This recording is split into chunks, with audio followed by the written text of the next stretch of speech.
నమస్కారం YNC news కి స్వాగతం. ముందుగా ముఖ్యాంశాలు. ఏలేశ్వరం నగరంలో పారిశుధ్య నిర్మూలనపై అధికారులు దృష్టి సారించాలి. 20 వార్డుల్లో ప్రజలు ఎదుర్కొంటున్న సమస్యల పరిష్కారానికి కృషి చేయాలంటున్న కాకినాడ జిల్లా వైసీపీ అధికార ప్రతినిధి మాజీ కౌన్సిలర్ సుంకర రాంబాబు. తూర్పు గోదావరి జిల్లా మండల కేంద్రం గోకవరంలో ప్రజా దర్బార్ కార్యక్రమం. బాధితుల నుండి నేరుగా వినతులు స్వీకరించి పరిష్కారానికి ఆదేశాలు జారీ చేసిన జగ్గంపేట శాసనసభ్యులు జ్యోతుల నెహ్రూ. పెండింగ్ లో ఉన్న 6,045 కోట్ల ఫీజు రియంబర్స్మెంట్ బకాయిలు తక్షణమే విడుదల చేయాలంటూ డాక్టర్ బిఆర్ అంబేద్కర్ కోనసీమ జిల్లా కలెక్టరేట్ వద్ద ఆర్ఎస్క్యూ రెవల్యూషన్ స్టూడెంట్స్ చర్చ ఆధ్వర్యంలో వివిధ కళాశాల విద్యార్థుల ధర్నా. కాంగ్రెస్ పార్టీని గ్రామ స్థాయి నుండి బలోపేతం చేసేందుకు అధిష్టానం తీసుకున్న నిర్ణయం మేరకు ఈ సంవత్సరం సంస్థాగత సంవత్సరంగా నిర్ణయం. ఏఐసిసి కార్యదర్శి పాలక్ వర్మ వెల్లడి. అత్యంత క్లిష్టమైన టోటల్ హిప్ రీప్లేస్మెంట్ చికిత్సను విజయవంతం చేసిన కాకినాడ మెడికవర్ ఆసుపత్రి వైద్యులు. తుంటి నొప్పులను పోలియోగా భావించి నిర్లక్ష్యం చేయొద్దని వైద్యుల సూచన. భారత ప్రథమ సామాజిక తత్వవేత్త, ఉద్యమకారుడు, సంఘ సేవకుడు మహాత్మా జ్యోతిరావు పూలే ఆశయ సాధనకు ప్రతి ఒక్కరూ కృషి చేయాలని 93 బీసీ కులాల ఐక్యవేదిక రాష్ట్ర అధ్యక్షుడు మాకిరెడ్డి భాస్కర్ గణేష్ బాబు పిలుపు. ఏలేశ్వరం నగరంలో పారిశుధ్య నిర్మూలనపై అధికారులు దృష్టి సారించాలని వైసీపీ కాకినాడ జిల్లా అధికార ప్రతినిధి మాజీ కౌన్సిలర్ సుంకర రాంబాబు అన్నారు. ఈ సందర్భంగా ఆయన మాట్లాడుతూ మున్సిపాలిటీ పరిధిలోని 20 సచివాలయాలకు సంబంధించి శానిటేషన్ ఇన్స్పెక్టర్ నిర్లక్ష్యం ఎక్కువగా కనిపిస్తుందన్నారు. నగరంలోని 20 వార్డులలో సుమారు 40,000 మంది ప్రజలు శానిటేషన్ సమస్యలపై చర్యలు తీసుకోవాలన్నారు. ఎప్పటికప్పుడు డ్రైనేజ్లను, చెత్త కుప్పలను, వీధిలో చెత్తలను తగలబెట్టేలా చూడాలని, కాలువలు శుభ్రం చేయాలన్నారు. నగర పంచాయతీ పరిధిలో శానిటేషన్ పనులు సక్రమంగా నిర్వహించకపోతే ప్రజలు అనారోగ్యం పాలై ప్రాణాల మీదకు తెచ్చుకునే ప్రమాదం ఉందన్నారు. ఈ విషయాన్ని నగర పంచాయతీ సిబ్బంది, అధికారులు గ్రహించాలని కోరారు. ఈవేళ కూటమి ప్రభుత్వం ఏర్పడిన తర్వాత 2 సంవత్సరాల కాలంలో ఇప్పటి వరకు శానిటేషన్ మీద కానీ లేకపోతే శానిటరీ వర్కర్స్ మీద కానీ ఎటువంటి చర్యలు కూడా తీసుకోవడం జరుగుతలేదు. ఈవేళ ఏలేశ్వరం నగర పంచాయతీలో సుమారుగా 40,000 మంది జీవిస్తున్నారు. 40,000 మంది జీవిస్తున్నారంటే ఏలేశ్వరం పరిధి సుమారు 6 కిలోమీటర్ల పరిధిలో విస్తరించి ఉంది. దీనికి సుమారుగా 70 నుంచి 80 మంది శానిటరీ వర్కర్లు కావాలి. కానీ ఏలేశ్వరం నగర పంచాయతీలో కేవలం 26 మంది శానిటరీ వర్కర్లు పనిచేస్తున్నారు. దానిలో 19 మంది మహిళా శానిటరీ వర్కర్లు, 6 జెంట్స్ పనిచేస్తున్నారు. ఈ 19 మంది మహిళా శానిటరీ వర్కర్లు అసలు ఏ పాటి పని చేయగలుగుతారు? అందుకని చెప్పేసి జగన్మోహన్ రెడ్డి గారు గతంలోని కాంపాక్టర్ అనేటువంటి యంత్రాన్ని ఏలేశ్వరం నగర పంచాయతీకి శాంక్షన్ చేయడం జరిగింది. ఈ కాంపాక్టర్ అనేటువంటి యంత్రం ఏం చేస్తుందంటే ఒక 20 మంది 30 మంది చేసేటువంటి పనిని ఒక కాంపాక్టర్ ద్వారా చేసుకోవచ్చు.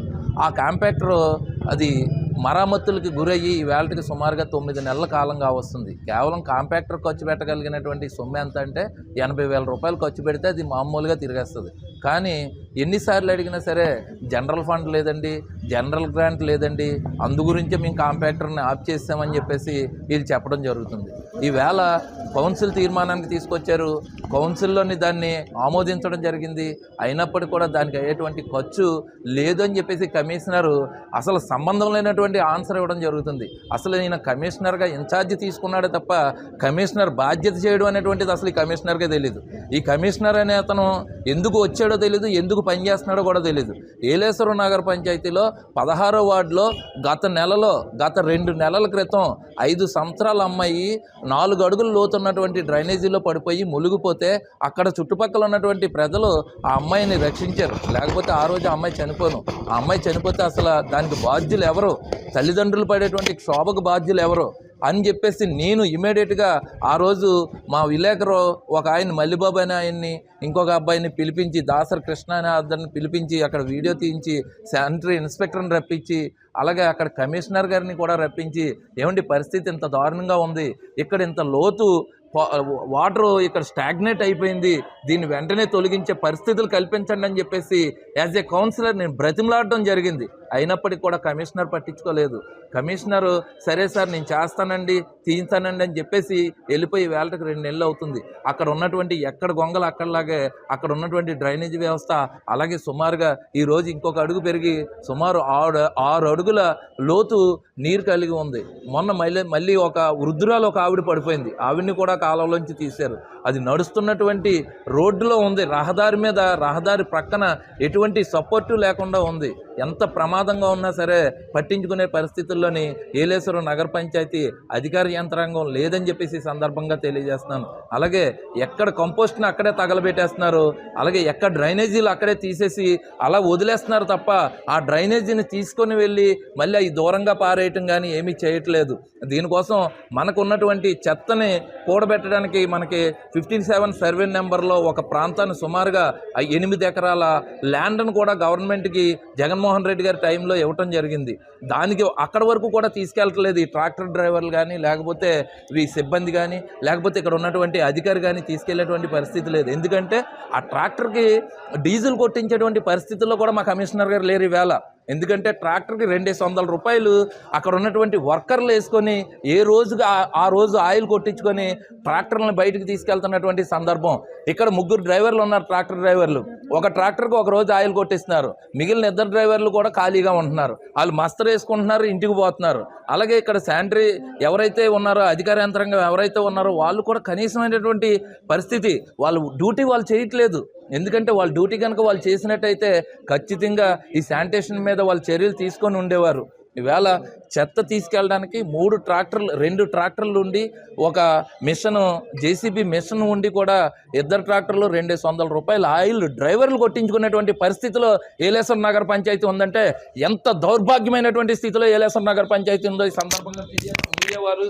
అలాగే తూర్పుగోదావరి జిల్లా మండల కేంద్రం గోకవరంలో ప్రజా దర్బార్ కార్యక్రమం నిర్వహించారు. ఈ కార్యక్రమంలో ఎమ్మెల్యే జ్యోతుల నెహ్రూ బాధితుల నుండి నేరుగా వినతులు స్వీకరించి వాటి పరిష్కారానికి ఆదేశాలు జారీ చేశారు. ఈ కార్యక్రమంలో మండలంలో పలు శాఖలకు సంబంధించిన అధికారులు, గ్రామ ప్రజలు, కూటమి నాయకులు పాల్గొన్నారు.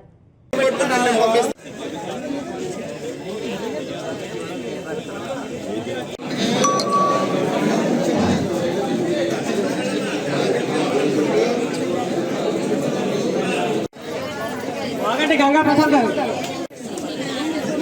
లోకరాజు నాగార్జునమ్మా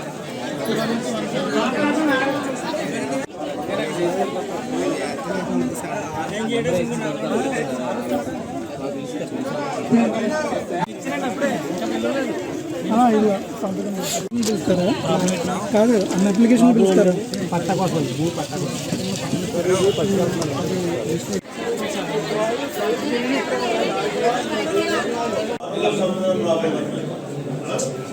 ముగ్గురు కలిసి సహకరించే నోటీసులు ఇచ్చి దాని మీద ఇచ్చే ఏంటి అన్న పరిష్కారం కావాలి. 3 నెలలు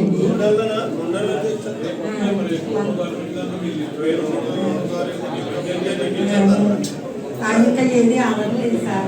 హౌస్ కూడా పెట్టుకున్నారు, హౌస్ కూడా ఇవ్వలేదు ఆయన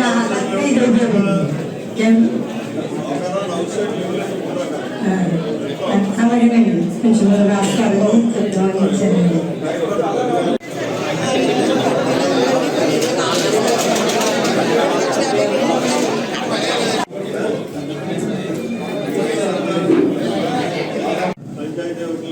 పంచాయతీ వారిని అడిగితే మాకు కామన్ సైట్ లో రోడ్లు మాకు రిజిస్ట్రేషన్ లేవు, మేము ఇవ్వమని చెప్తున్నారండి.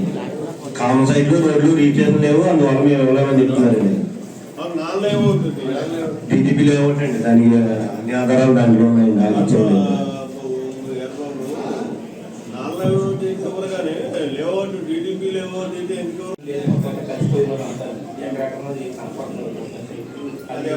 వేరే వాళ్ళు మళ్ళీ వాళ్ళు రిజిస్టర్ చేశారు, ఒక 3 డేస్ రిజిస్ట్రేషన్ ఉంది, అప్పుడు ఆఫ్ చేశారు.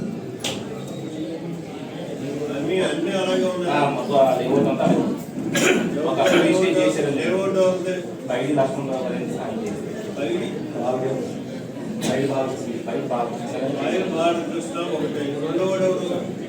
ఒక ఆయన జీపీ చేసి ఇంకొక ఆయన రిజిస్టర్ చేశారు. అదే ఆయన వాళ్ళిద్దరికి ఇమీడియట్గా నోటీస్ ఇచ్చి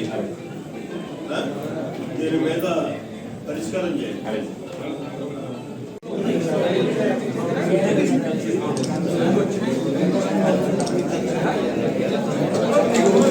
బాబు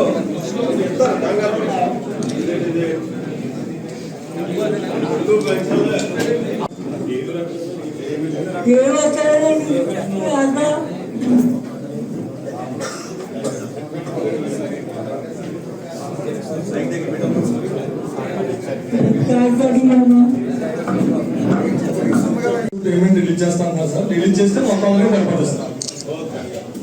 కొద్ది రోజులు ఆగండి. మనం ఆర్థిక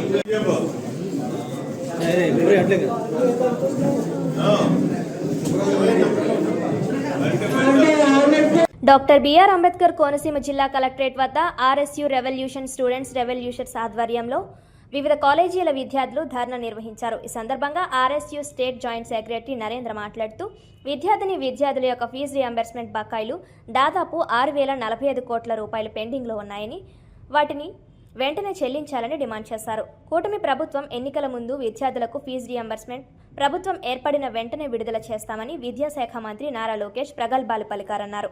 ప్రభుత్వం ఏర్పడి సుమారుగా 18 నెలలు కావస్తున్నా ఫీజు రియంబర్స్మెంట్ డబ్బులు విడుదల చేయకపోవడం హాస్యాస్పదంగా ఉందని ఎద్దేవా చేశారు. ఫీజులు కట్టాలని కాలేజీ యాజమాన్యాలు తమపై ఒత్తిడి తీసుకొస్తున్నాయని, ఫీజు రియంబర్స్మెంట్ వస్తుందని ఎదురు చూస్తున్నామంటూ డబ్బులు కట్టలేక తల్లిదండ్రులు సతమతమవుతున్నారని, దిక్కుతోచని స్థితిలో విద్యార్థులు కలెక్టరేట్కు వినతి పత్రం ఇచ్చేందుకు వచ్చామని విద్యార్థులు అన్నారు. అందరికీ నమస్తే. నా పేరు Kantepalli Narendra, RSU revolutionary student union state joint secretary, కేంద్రం అమలాపురం. ఈరోజు స్థానిక కలెక్టరేట్ నందు, అమలాపురం నగరంలో ఉన్నటువంటి కలెక్టరేట్ నందు ధర్నా ఎందుకు నిర్వహించామంటే, పెండింగ్లో ఉన్నటువంటి ఫీజు రియంబర్స్మెంట్ దాదాపు 6,400 కోట్ల రూపాయలు విడుదల చేయనటువంటి ఈ రాష్ట్ర ప్రభుత్వం వెంటనే విడుదల చేయాలని ఒక నినాదంతో ఈ యొక్క స్థానిక కలెక్టరేట్ నందు ఈ యొక్క ఆర్ఎస్యు రెవల్యూషనరీ స్టూడెంట్ యూనియన్ ధర్నా నిర్వహించడం జరిగింది. ఎందుకయ్యా అంటే దాదాపు కూటమి ప్రభుత్వం ఏర్పడి దాదాపు 1 సంవత్సరం పైన దాటిపోతున్నాం, దాదాపు 2 సంవత్సరాలు అవుతుంది. అయినప్పటికీ కూడా ఫీజు రియంబర్స్మెంట్ మీద ఎలాంటి ప్రకటన చేయకపోవడం చాలా సిగ్గుచేటు. ఎందుకంటే నారా లోకేష్ గారు విద్యాశాఖ మంత్రి అయిన తర్వాత విద్యా వ్యవస్థలో చాలా పరిణామాలు తీసుకొచ్చి విద్యా వ్యవస్థ యొక్క రూపురేఖలు మారుస్తారని చెప్పి ప్రగాపలు పలికినటువంటి నారా లోకేష్ గారు ఈరోజు విద్యాశాఖ మంత్రి అయిన తర్వాత దాటిన తర్వాత తెప్పదగలేసినట్లు వ్యవహరిస్తున్నారు. ఎవరైతే స్కూల్ ఎడ్యుకేషన్ డిపార్ట్మెంట్లో స్కూల్స్ విద్యార్థులకు ఉపయోగపడే విధంగా చాగంటి కోటేశ్వరరావు గారు లాంటి మహాన్ వ్యక్తులు తీసుకొచ్చి మంచి సదస్సు పెట్టారు. దాన్ని ఆర్ఎస్యూ స్వాగతిస్తుంది. అదేవిధంగా మొన్న శాసనసభలో విద్యార్థులందరూ కూర్చోబెట్టి విద్యార్థులకు నాయకత్వ లక్షణాలు ప్రోత్సహించారు. దాన్ని స్వాగతిస్తుంది. బట్ ఏందయ్యా అంటే పీజీ చదివే విద్యార్థులు కావచ్చు, అదేవిధంగా ఇంజనీరింగ్ చదివే విద్యార్థులు కావచ్చు, డిగ్రీ చదివే విద్యార్థులకు ఫీజు రియంబర్స్మెంట్ లేక దాదాపు 6,400 కోట్లు పెండింగ్లో ఉన్న కారణంగా ఈరోజు చాలా మంది విద్యార్థులు చదువుకు దూరమయ్యే అవకాశం ఉంది. కనుక వెంటనే ఈ యొక్క విషయం మీద స్పందించాలని నారా లోకేష్ గారిని ఆర్ఎస్యూ డిమాండ్ చేస్తుంది. లేని పక్షంలో తీవ్ర స్థాయిలో ఉద్యమం చేస్తుంది. గత ప్రభుత్వం కూడా లేనిపోని కబోబాల మాటలు చెప్పి ఆ వాగ్దానాలు నిలకొట్టుకున్న పరిస్థితిలో తీవ్ర స్థాయిలో ఉద్యమం చేయడం కారణంగా దాదాపు 11 సీట్లకే పరిమితమైంది. గుర్తుపెట్టుకుని నారా లోకేష్ గారు, మీరు విద్యాశాఖని తీసుకున్నప్పుడు మొట్టమొదటిలో విద్యాశాఖ గురించి మాట్లాడుతున్నప్పుడు దీన్ని ఖచ్చితంగా ఈ యొక్క వ్యవస్థను మారుస్తారని చెప్పి మీరు చెప్పినట్టు మాట ఏదైతే ఉందో దాన్ని మళ్ళీ మీకు గుర్తు చేస్తుంది ఆర్ఎస్యూ. కనుక ఖచ్చితంగా మీరు ఏదైతే చెప్పారో ఆ మాటని గుర్తుపెట్టుకొని మీరు తీసుకున్నటువంటి నిర్ణయాన్ని కట్టుబడి పెండింగ్లో ఫీజు రియంబర్స్మెంట్ తక్షణమే విడుదల చేయాలని చెప్పి డిమాండ్ చేస్తున్నాం. నిజాలు ఉద్యమం ఉంటుంది, మీ క్యాంప్ ఆఫీస్లో ముట్టడిస్తామని చెప్పి ఈ యొక్క స్థానిక కలెక్టరేట్ నుంచి పిలుపునివ్వడం జరుగుతుంది. జై హింద్. పేరు పవన్, నేను ఆర్ఎస్యూ స్టూడెంట్ యూనియన్ లీడర్ని. చాలామంది ఫీజు రియంబర్స్మెంట్ లేక చదివిన ఆపే పరిస్థితి అనేది ఉంది. అలాంటి విద్యార్థులు చాలా ఇబ్బందులు పడుతున్నారు ఫీజు రియంబర్స్మెంట్ లేక. సో అది విడుదల చేస్తే ఎటువంటి ప్రాబ్లమ్స్ లేకుండా చదువు కొనసాగిస్తాము. సో దాని మీద దయచేసి చూడమని, ఆ విషయంపై చూడమని కోరుతున్నాం. లోకేష్ గారు, ప్రభుత్వం వారు వెంటనే స్పందించి మాలాంటి విద్యార్థులపై చూసి ఫీజు రియంబర్స్మెంట్ విడుదల చేయాలని కోరుతున్నాం. నా పేరు రామ్ కుమార్, నేను డిగ్రీ ఫస్ట్ ఇయర్ చదువుతున్నాను. మాకు గత కొన్ని సంవత్సరాలుగా ఫీజు రియంబర్స్మెంట్ మాకు పట్టలేదు. పట్టడం పోవడం వల్ల మాకు చదువుకోవడానికి చాలా ఇబ్బంది పడుతున్నాం. మాకు చదువుకో చాలా ఇబ్బందిగా ఉంది. ఫీజులు కట్టుకోవడానికి కూడా మాకు కొంచెం దయచేసి నారా లోకేష్ గారు మాకు ఫీజు రియంబర్స్మెంట్ రివ్యూ చేస్తే మాకు యూజ్ అవుతుంది, మేము చదువుకోవడానికి కూడా యూజ్ అవుతుంది. దయచేసి మేము కోరుకుంటున్నాం. కాంగ్రెస్ పార్టీని గ్రామ స్థాయి నుండి బలోపేతం చేసేందుకు ఏఐసీసీ అధిష్టానం ఈ సంవత్సరాన్ని సంస్థాగత నిర్మాణ సంవత్సరంగా నిర్ణయించిందని ఏఐసీసీ కార్యదర్శి పాలక్ వర్మ అన్నారు. డాక్టర్ బిఆర్ అంబేద్కర్ కోనసీమ జిల్లా రావులపాలెం పార్టీ కార్యాలయ ప్రారంభోత్సవంలో ఆమె మాట్లాడారు. కాంగ్రెస్ సంఘటన్ శ్రీజన్ అభియాన్ పార్టీ బలోపేతం కోసం విస్తృత స్థాయి సమావేశం ఏర్పాటు చేశారు. ఏఐసీసీ అధ్యక్షుడు మల్లికార్జున ఖార్గే, రాహుల్ గాంధీ, వేణుగోపాల్ దేశవ్యాప్తంగా అన్ని రాష్ట్రాల్లో గల అన్ని జిల్లాలకు ఒక అబ్జర్వర్ను నియమించగా డాక్టర్ బిఆర్ అంబేద్కర్ కోనసీమ జిల్లాకు యూపీకి చెందిన అఖిలేష్ శుక్లాను నియమించారన్నారు. ప్రతి అబ్జర్వరు ఆయా జిల్లాలో వారం రోజుల పాటు ఉండి నాయకుల అభిప్రాయాలను సేకరించి అధిష్టానానికి అందించవలసిందన్నారు. జిల్లా అధ్యక్ష పదవికి కొత్తగా దరఖాస్తు చేయదలసిన వారు సూచనలు, సలహాలు, అభ్యర్థనలు ఇవ్వవచ్చని నాయకులు, కార్యకర్తలు తమ అభిప్రాయాలు లిఖితపూర్వకంగా గానీ, మౌఖికంగా గానీ, వ్యక్తిగతంగా గానీ చెప్పవచ్చన్నారు. ఈ సమావేశంలో గిడుగు రుద్రరాజు, ఏఐసీసీ సభ్యుడు జంగా గౌతమ్, కామన ప్రభాకర్ రావు, పీసీసీ రాష్ట్ర ఉపాధ్యక్షుడు కొత్తూరి శ్రీనివాస్ పాల్గొన్నారు. हमारे नेता CWC मेंबर, बहुत बहुत धन्यवाद, आपने हमारा परिचय दिया। आप सभी मीडिया बंधुओं का तहे दिल से मैं आभार व्यक्त करता हूं, स्वागत करता हूं। ये जो संगठन सृजन की प्रक्रिया है, इसके बारे में विस्तार से हमारे आदरणीय नेता श्री रुद्रराजू जी ने आपको अभी बताया है। आपको बताने का उद्देश्य ये है कि आपके द्वारा समाज में इस बात को बताया जाए। पहली बार कोई राजनीतिक दल है, पहली बार कोई नेतृत्व है जिसने ये फैसला लिया है कि ये अधिकार अपना नेता चुनने के लिए, संगठन में अपना मुखंड, अपना नेता चुनने के लिए, जिला अध्यक्ष चुनने के लिए अधिकार आपको भी दिया है। आपके माध्यम से इन सभी लोगों को दिया है जो यहाँ पर हैं। ये असल में प्रजातंत्र है, असली प्रजातंत्र है। कॉन्स्टिट्यूशन की रक्षा इसी को कहते हैं कि हमारे को हमारा अधिकार प्रैक्टिस करने के लिए, उसका प्रयोग करने के लिए हमें ये अवसर दिया है। Have been finalized. There will be a 10-day training program from AICC. In the previous states, Rahul Gandhi ji, Khadge ji, KC Venugopal ji, everybody has gone and communicated with the district leaders directly. And upcoming times, we'll have a district president training program once the process is over, and they'll be also trained. And leadership will definitely come here also and address our district presidents. And this is a responsibility which will change whatever is required. If the ground input comes that they need to continue the precedent, they will continue. If the ground input comes, they want a change in the leadership, that will be done accordingly. And hope for the best. We have Rudra Raju ji also here. He's been working since long, and he's also gone as an observer for Sangathan Srujan Abhiyan to different states also. And our leader here, Akhilesh Shukla ji, has been already there for more than 6 days, if I am not wrong. 4 days. He's conducted assembly level meetings also in assembly levels, block level. ఇచ్చేటువంటి పరిస్థితుల్లో Congress party నిర్ణయం తీసుకుంది. So ఆ ఆలోచన మేరకు మరి అఖిలేష్ శుక్లా గారు ఇక్కడ ఎంపిక చేసేటువంటి బాధ్యతని కేంద్రం ఏఐసిసి వారికి అధిష్టానం అప్పచెప్పింది. దాంట్లో భాగంగా వారు విచ్చేసినందుకు మన జిల్లా పక్షాన వారికి హృదయపూర్వకమైనటువంటి స్వాగతం తెలియజేస్తూ, ఈ సంఘటన సృజన్ అభియాన్ ద్వారా ఇదొక నూతన ప్రక్రియ. కాంగ్రెస్ పార్టీలో ధనవంతులు లేదా సామాజిక సమీకరణల ప్రకారం బలమైనటువంటి వర్గాలే కాకుండా పార్టీ ఐడియాలజికల్ కమిట్మెంట్, అంటే కాంగ్రెస్ పార్టీకి సంబంధించినటువంటి భావజాలం, పండిట్ జవహర్లాల్ నెహ్రూ గారు, మహాత్మా గాంధీ గారు, మౌలానా అబుల్ కలాం ఆజాద్, డాక్టర్ బాబాసాహెబ్ అంబేద్కర్, వీరి యొక్క ఆలోచన విధానాన్ని తీసుకుని కాంగ్రెస్ పార్టీ ఎంపిక అనేటువంటి చేయడం జరుగుతుంది.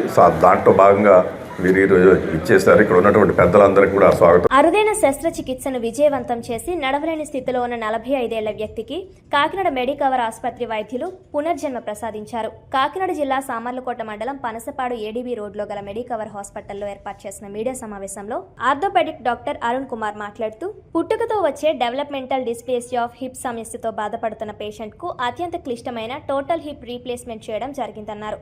ఆపరేషన్ సమయంలో గుండె సంబంధిత సమస్యలు తలెత్తినప్పటికీ మల్టీ స్పెషాలిటీ వైద్యుల సహకారంతో సర్జరీని పూర్తి చేయగా పేషెంట్ కేవలం 2 రోజుల్లోనే నడవగలిగారన్నారు.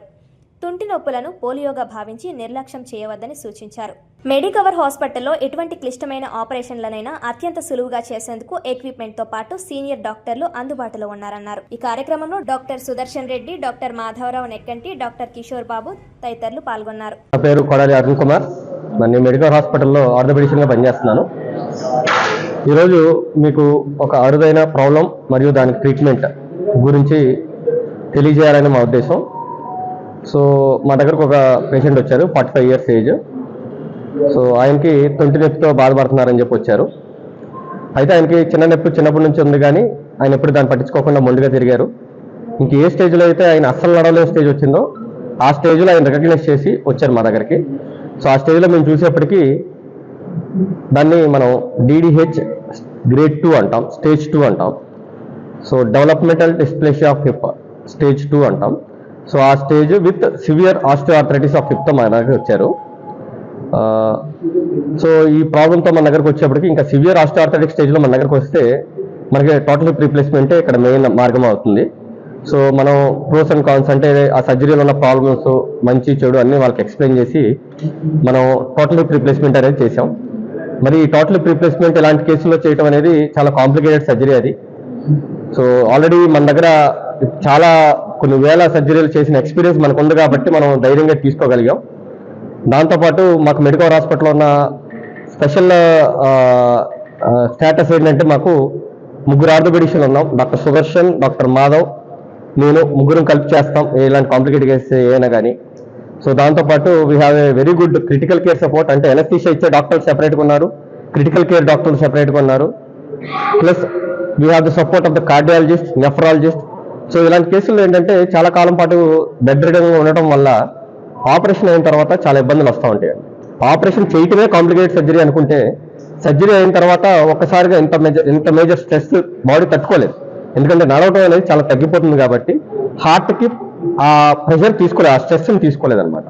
సో ఆ టైంలో heart rates up and down అవ్వటం, ఒక్కొక్కసారి మనం ఇచ్చిన ఇంజెక్షన్స్కి ఒకసారి అక్యూట్ కిడ్నీ ఇంజరీ అని రావటం. సో ఇట్లాంటి ప్రాబ్లమ్స్ వచ్చే అవకాశం ఉంది. ఈయనకి కూడా కొంచెం heart rate up and down అయింది. ఆ టైంలో వెంటనే క్రిటికల్ కేర్ డాక్టర్ గారు వెంటనే రియాక్ట్ అయ్యి దాన్ని కార్డియాలజిస్ట్ ఒపీనియన్ తీసుకున్నాం. చెన్నకేశ్వర గారి కార్డియాలజిస్ట్ ఒపీనియన్ తీసుకున్నాం. సో తీసుకుని అన్ని మనం నార్మలైజ్ చేయగలిగాం. సో ఈ సర్జరీలో ఉన్న గొప్పతనం ఏంటంటే హిప్ రీప్లేస్మెంట్ అయ్యి ఇప్పుడు 2 రోజులు అయింది. 2 రోజుల్లో మనం ఆల్రెడీ నుంచోబెట్టడం, నడిపించడం కూడా చేయగలిగాం. సో దీర్ఘకాలికంగా అంటే యాక్చువల్గా DDH అంటే పుట్టుకతో తొంటిలో ఉన్న మార్పు, అంటే జాయింట్లో ఉండకుండా బాల్ బయటికి రావడం. సో ఈ విషయం యాక్చువల్గా పుట్టుకలోనే తెలియాలి. పుట్టుకలో తెలియకపోయినా కనీసం ఎదిగే వయసులో తెలియాలి. కొంతమందికి ఏంటంటే స్టేజెస్ ఉంటాయి అనమాట. స్టేజ్ 3, స్టేజ్ 4 అయితే ఇమీడియట్గా తెలిసిపోతుంది. వెంటనే వాళ్ళు డాక్టర్ దగ్గరికి వెళ్తారు, వాళ్ళకి ఒక ప్రాబ్లం ఉందని తెలిసింది. ఎవరైతే స్టేజ్ 1 అండ్ స్టేజ్ 2 ఈ DDHలో ఉంటారో వాళ్ళు ఏంటంటే నెట్టు పెద్ద తెలియదు, బాల్ బయటే ఉంటుంది, అయితే కొంచెం కుంటుంటుంది, కానీ దే విల్ మేనేజ్, ఇబ్బంది లేకుండా మేనేజ్ చేసేయగలుగుతారు. సో కొంతమంది అయితే ఇంకా వేరే కేసులు ఇక్కడ చూస్తాం, వాళ్ళు ఏంటంటే పోలియో అనుకుని ఒకప్పుడు రోజుల్లో మనకి అంత డాక్టర్స్ దగ్గరికి వెళ్ళే అంత ఇది ఉండేది కాదు. రెగ్యులర్ RMP కానీ ఎవరన్నా మనకు తెలిసిన డాక్టర్ కానీ ఎవరన్నా ఏదో ఒకటి చెప్తే మనం దాన్ని పట్టేసుకునే వాళ్ళం. మాకు చివరికి మాకు చిన్నప్పటి నుంచి పోలియో ఉందని చెప్పి మా దగ్గర ప్రెజెంట్ అయిన వాళ్ళు కూడా ఉన్నారు. ఇదే problem, developmental dysplasia of hip, అంటే పుట్టుకతోనే బాల్ బయటకు ఉండటం, అంటే కప్లో ఉండకుండా బయటకు ఉండటం. సో వాళ్ళు పోలియో అని చెప్పి మా దగ్గరకు వచ్చిన వాళ్ళు కూడా ఉన్నారు. పోలియో అనుకుని జీవితకాలం ఉండేవాళ్ళు 20 ఇంకా 40వ స్టేజ్లో మా దగ్గరకు వచ్చినప్పుడు ఆర్థరైటిక్ స్టేజ్లో మా దగ్గరకు వచ్చేవారు. సో యాక్చువల్గా ఇలాంటి ప్రాబ్లమ్స్ ఏంటంటే పుట్టుకతో మనం తెలిస్తే మనం దాన్ని కరెక్ట్ చేస్తే అసలు అప్పుడే కరెక్ట్ అయిపోతాయి. ఇలా లాంగ్ టర్మ్లో ఇబ్బంది రాకుండా ఉంటుంది. సో ఇలాంటి కేసులో ఏంటంటే స్టేజ్ 1 and 2 నెగ్లెక్ట్ చేయటం, చిన్న కుంటే కదా, ఏదో పోలియో అనుకునో, ఏదో నరాల బలహీనత అనుకునో, ఏదో వీక్నెస్ అనుకునో ఇట్లా వెళ్ళిపోతూ ఉంటారు. సో పూర్తిగా జాయింట్ అరిగిపోయిన తర్వాత మన దగ్గరకు వస్తారు. సో ఈ స్టేజ్లో హిప్ రీప్లేస్మెంట్ అనేది ఇప్పుడు చాలా మంచి ఆప్షన్ అండి. ఎవరికన్నా ఇలా తొంటి నొప్పి దీర్ఘకాలికంగా ఉంది, పట్టించుకోకుండా ముందుగా వెళ్ళిపోతున్నారంటే ఆర్థరైటిక్ స్టేజ్లో వచ్చి హిప్ రీప్లేస్మెంట్ చేయించుకునే కన్నా కొంచెం ఎర్లీగా ప్రెజెంట్ అయితే మనం అసలు ఈ స్టేజ్కి రాకుండా కూడా ఆపే అవకాశం ఉంది. ఒకవేళ ఈ స్టేజ్కి వచ్చినా కానీ మనం ఇదేదో కాంప్లికేట్ సర్జరీ అనేది అందరూ తెలిసిన విషయం అండి. కాకపోతే అంత కాంప్లికేట్ సర్జరీ మన కాకినాడలో మనమే ప్రొవైడ్ చేస్తున్నాం. We have a team here. మా టీంతో మేము సక్సెస్ఫుల్గా ఆల్రెడీ ఇలాంటి కేసులు చాలా చేస్తున్నాం. కాకపోతే జనాల్లో చాలా మందికి అవగాహన లేదు. సో అవగాహన కలిగించాలనేది మా ఉద్దేశం. సో దానికి కావాల్సిన సపోర్టింగ్ అనస్థీషియా టీం కానీ, కార్డియాక్ టీం కానీ, నెఫ్రో టీం కానీ అన్ని టీమ్స్ ఉన్నాయి మనకి, సింగిల్ డాక్టర్ కాకుండా. సో ఇలాంటి కేసులు మేము డీల్ చేయగలం అని మీకు కన్వే చేయడం మా ఉద్దేశం. Thank you. భారత ప్రథమ సామాజిక తత్వవేత్త, ఉద్యమకారుడు, సంఘ సేవకుడు మహాత్మా జ్యోతిరావు పూలే ఆశయ సాధనకు ప్రతి ఒక్కరూ కృషి చేయాలని 93 BC కులాల ఐక్యవేదిక రాష్ట్ర అధ్యక్షులు Makireddy Bhaskar Ganesh Babu, safe emergency hospital MD doctor Anand, Perika corporation రాష్ట్ర చైర్మన్ వనపర్తి బద్రి పేర్కొన్నారు. శుక్రవారం కాకినాడ GPT రోడ్లో గల 93 BC కులాల ఐక్యవేదిక, BC ఐక్యవేదిక ఆధ్వర్యంలో మహాత్మా జ్యోతిరావు పూలే 132వ వర్ధంతిని ఘనంగా నిర్వహించారు. ఈ సందర్భంగా వారు మాట్లాడుతూ బడుగు బలహీన వర్గాల అభ్యున్నతికి మహాత్మా జ్యోతిరావు పూలే చేసిన సేవలు చిరస్మరణీయమన్నారు.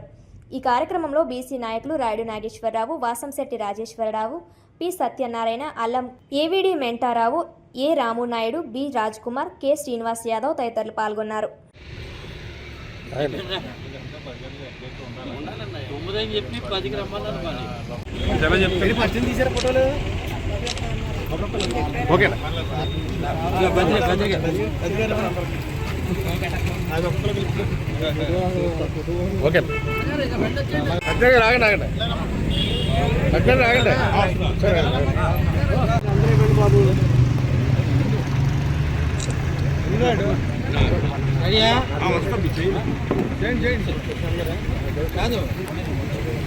ఈరోజు మన జాతిపిత పెద్దలు గౌరవనీయులు జ్యోతిబా పూలే 138వ వర్ధంతి సందర్భంగా ఈరోజు మాకిరెడ్డి భాస్కర్ సోదరులు మాకిరెడ్డి భాస్కర్ గారి ఆధ్వర్యంలో ఇక్కడ మెహర్ నగర్లోని జ్యోతిబా పూలే విగ్రహం వద్ద నివాళులు అర్పించడం జరిగింది. ఆయన ఆశయాలు కొనసాగించాలి, ఆయన ఆశయాలు వర్ధిల్లాలి, ఆయన ఆశయాలు అందరికీ ఆయన ఆశించిన ఫలితాలన్నీ కూడా అందరికీ అందాలి. అంటే ముఖ్యంగా మనం కులగణన మన ఆంధ్రప్రదేశ్ గవర్నమెంట్లో కులగణన జరిపి తీరాలి. అందుకు మనము ఎంత పోరాటానికైనా సిద్ధంగా ఉండాలి. ప్రతి బీసీ పోరాటానికి సిద్ధంగా ఉండాలని ఈ వేదిక ద్వారా నేను మన బీసీ సోదరులందరికీ పిలుపునివ్వడం జరుగుతుంది. ఈరోజు జ్యోతిరా పూలే వర్ధంతి శుభ సందర్భంలో మా 93 బీసీ కులాల తరపున ఈరోజు అన్ని వర్గాల వాళ్ళు కూడా అన్ని బీసీ నాయకులు కూడా ఈరోజు వచ్చి ఇక్కడ పేదలకి వస్త్రాలు కూడా పంపిణీ చేయడం జరిగింది. అలాగే అందరూ కూడా మా బీసీ నాయకులు అందరూ కూడా మరి ఈ కార్యక్రమంలో పాల్గొని ఈ జయప్రదం చేసినందుకు అందరికీ కూడా శుభాభివందనాలు తెలియజేసుకుంటూ బీసీలు అందరూ ఐక్యతగా ఉండాలని మరొకసారి తెలియజేసుకుంటూ ఇటువంటి కార్యక్రమాలు మా సోదరుడు ఎన్నో కార్యక్రమాలు చేయాలని మనస్ఫూర్తిగా కోరుకుంటున్నాం. జై మార్కండేయ. ఈ వార్తలు ఇంతటితో సమాప్తం. తిరిగి వచ్చే బులెటిన్ లో మళ్ళీ కలుద్దాం. అంతవరకు సెలవు. నమస్కారం.